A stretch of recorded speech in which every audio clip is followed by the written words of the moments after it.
인간관계에서 아무런 힘듦과 의견 차이가 없고 좋기만 한 그런 관계가 있을까요? 아마 상상 속에서는 가능할지 몰라도 현실에서는 그런 일은 없을 것입니다. 그리고 그게 되려면 분명 그건 대상이 인간이 아닐 것입니다. 상상 속에서 맺는 관계는 언제나 완벽했다. 장난감은 오직 나만을 바라보고 나만을 기다리지만 내게 무엇을 요구하지도 실망하지도 않는 존재였다. 김이나의 내 안의 어린아이에게에서는 토이스토리에서 나오는 장난감을 소재로 해서 이야기를 풀어나갑니다. 여기서 저는 인간관계에 임하는 기본적이면서도 가장 중요하고 필수적인 지식들을 발견하였습니다. 주변에서 자신만 돋보이려고 하는 사람, 혹은 자신만 빛나야 한다고 생각하는 사람이 주변에 있으면 어떤가요? 정말 피곤할 거예요.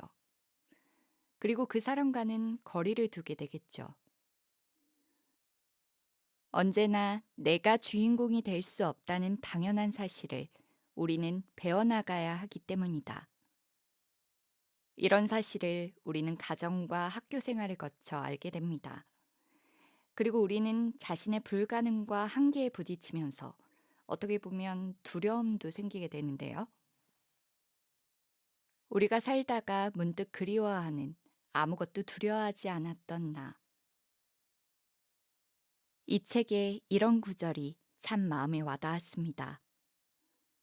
이제는 못하는 일에 있어서 혹은 새로 시작하는 일에 있어서 두려움부터 갖는 나이가 된 것 같습니다.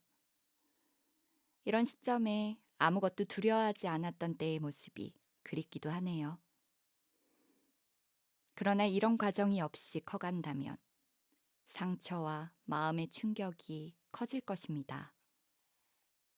내가 너무 특별하다는 믿음은 필요 이상의 좌절감을 주기에 버즈의 세계관이 깨어지던 순간은 보는 내가 다 아팠다.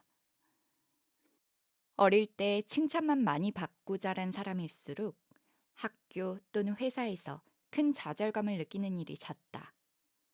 내가 버즈처럼 수없이 진열된 많은 상품 중 하나라는 것. 아니, 그 중에서도 불량품인 것만 같은 순간들. 진열된 수많은 상품 중에 하나다. 모두가 특별한 것이지 나만 특별한 것이 아닌데. 전 정말 웃기지만 제가 제일 잘난 줄 알았습니다.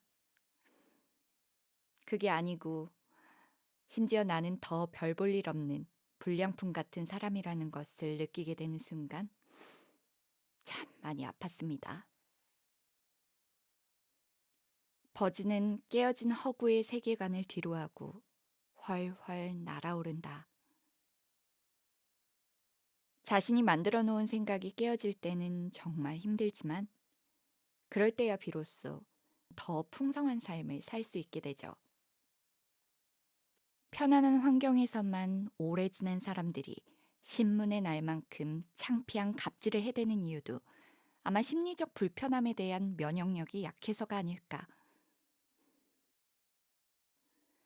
가정에서도 학교에서도 직장에서도 올바른 인간관계에 대한 생각이 잘 형성되지 않고 성인이 된 경우가 이런 경우 아닐까 싶습니다. 정말 슬픈 일이죠. 학교에서는 뭐든지 잘 해내다가 사회에 나와서 엉망인 나를 마주할 때만큼 혼란스러운 좌절감이 없다.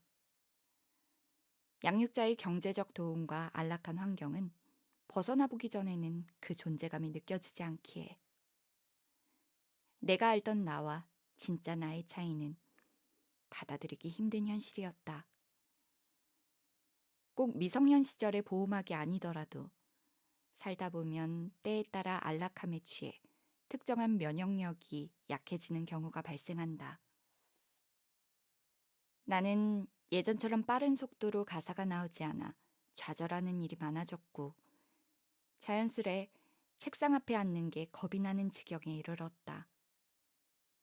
원인을 엉뚱한 곳에서 찾던 나는 애꿎은 정신력을 탓하며 나를 더 몰아붙였고 그럴수록 소진되는 체력은 바닥을 쳤다.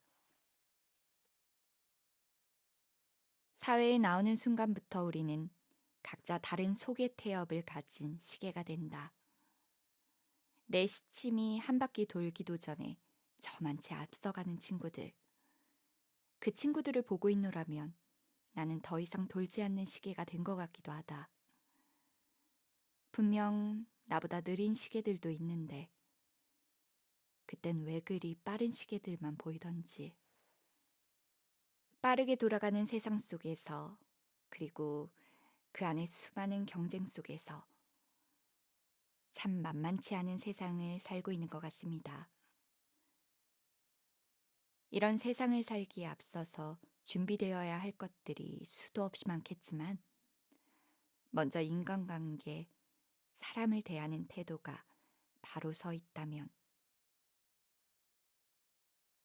그럼 여기까지 들어주셔서 진심으로 감사드리고요. 오늘 영상이 도움이 되셨다면 좋아요와 구독 부탁드릴게요.